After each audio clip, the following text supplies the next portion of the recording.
When you learn English in a classroom, you learn the strict rules of grammar.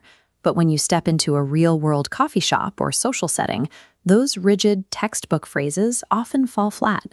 To sound natural, you have to bypass the grammar rules and train your vocal muscles. We are going to practice 25 specific fluency signals out loud. Before we start, find a quiet space where you feel comfortable speaking. You cannot just listen to this session.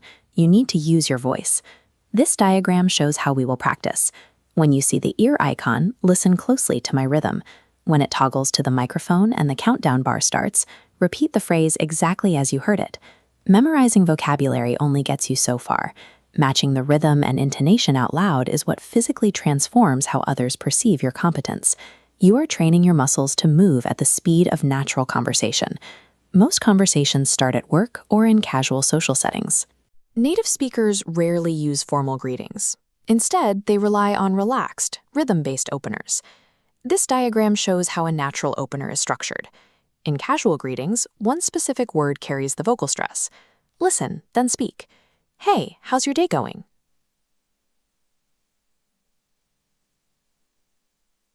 What have you been up to lately?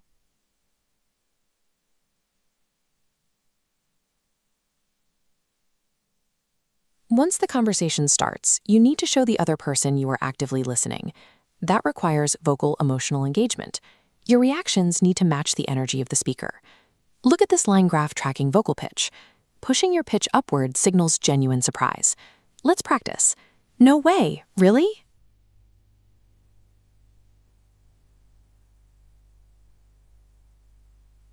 That sounds amazing.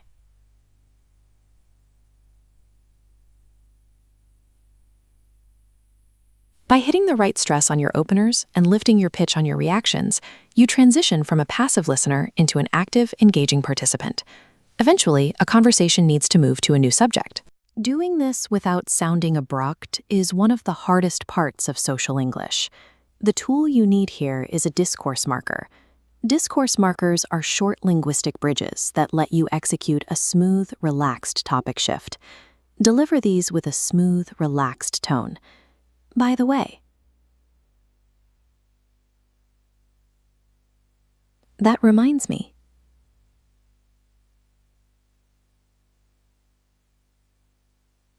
When you use a discourse marker, you prove that you have the confidence to safely steer the direction of the conversation.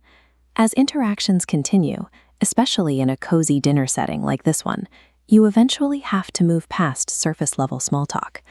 To invite deeper conversation, lower your pace, use a warm, curious tone, and add brief pauses to give your questions weight. Focus on your pauses and intonation here. That's interesting. Tell me more.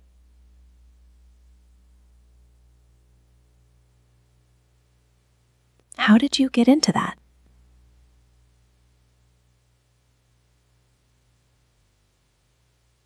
What's the story behind that?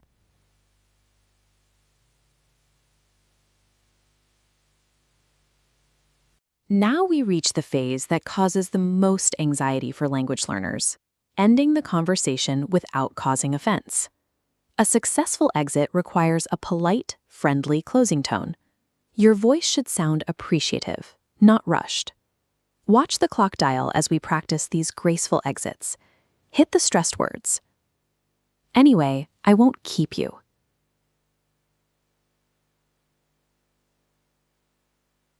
It was great chatting with you.